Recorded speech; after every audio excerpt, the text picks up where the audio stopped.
नमस्ते। इंग्लिश के हमारे इस डेली लेसन में आपका स्वागत है। आज ना हम रॉबर्ट फ्रॉस्ट की एक बहुत ही छोटी सी लेकिन बहुत ही कमाल की, बहुत गहरी कविता समझने वाले हैं, जिसका नाम है डस्ट ऑफ स्नो। तो सबसे पहले क्या करते हैं, मैं इस पूरी कविता को पढ़ता हूं। आप बस आराम से सुनिए, इसके फ्लो और इसकी आवाज पर ध्यान दीजिए।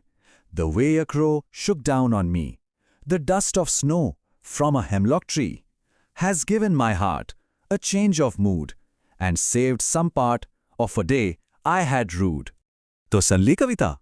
अब तैयार हैं ये जानने के लिए कि इस खूबसूरत सी कविता का आखिर मतलब क्या है। चलिए एक एक करके स्टेप बाय स्टेप इसे साथ में समझते हैं। ठीक है, तो शुरू करते हैं हमारे पहले सेक्शन से, जिसका नाम है words from the tree top. जैसा कि नाम से ही पता चल रहा है, इसमें हम कविता की पहली 4 लाइनों में जो कुछ खास शब्द आए हैं ना, उन पे फोकस करेंगे। कविता की शुरुआत होती है the way a crow Shuk down on me. अब यहीं पर एक बहुत ज़रूरी फ्रेज है जिस पर हमें ध्यान देना है, और वो फ्रेज है शेक डाउन।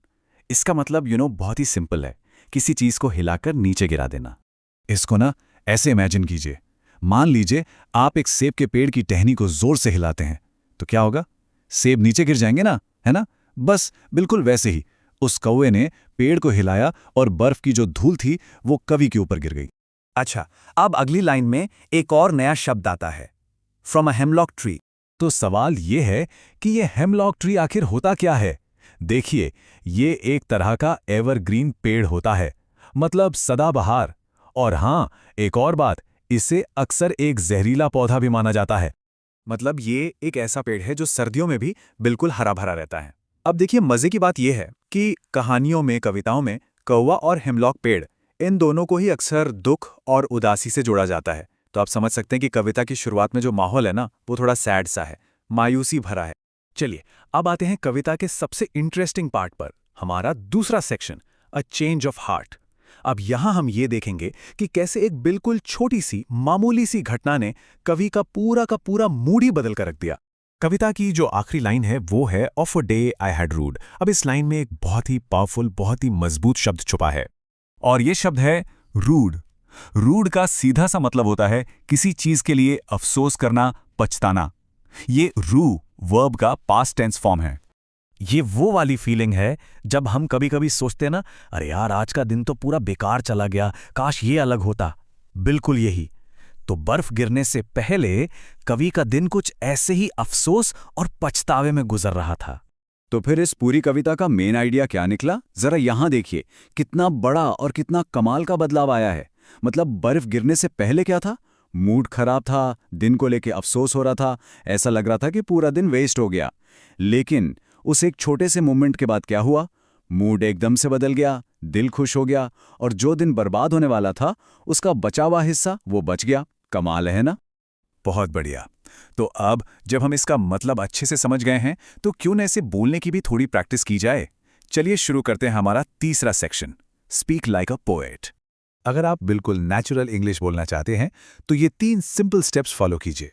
सबसे पहला, लिंक द साउंड्स। मतलब शब्दों को तोड़ तोड़ कर अलग अलग मत बोलिए, उन्हें जोड़ दीजिए। जैसे शुक डाउन ऑन मी की जगह एक साथ बोलिए शुक डाउन ऑन मी। है ना आसान? दूसरा स्टेप, फाइंड द रिदम। हर कविता की ना एक अपनी धुन होती है, एक लय होती है। The way a crow Shuk down on me, इस बीट को पकड़िए। और तीसरा, सबसे जरूरी, रीड विथ फीलिंग।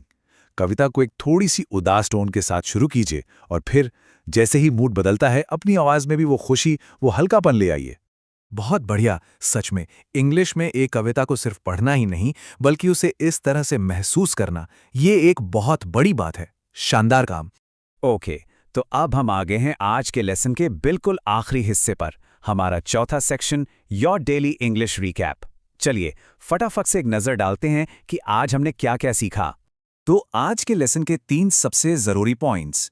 पहला, हमने 3 नए शब्द सीखे, हेमलॉक, शुक डाउन और रूड।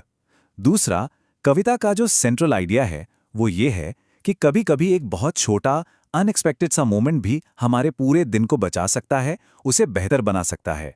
और तीसरा, हमारी स्पीकिंग टिप, शब्दों को एक साथ जोड़कर बोलने से आपकी इंग्लिश और ज़्यादा नेचुरल लगेगी। अच्छा, अब जाने से पहले मेरे मन में एक सवाल आ रहा है जो मैं आपके लिए छोड़कर जा रहा हूँ। ऐसी कौन सी छोटी सी चीज़ है जो आपके किसी दिन को रूड होने से यानी अफसोस में डूबने से बचा सकती है? इस पर सोचिएगा ज़रूर। अगर आप ऐसे ही और भी लेसन देखना चाहते हैं तो इंग्लिश गाइडेंस एसएस को सब्सक्राइब करना ना भूलें।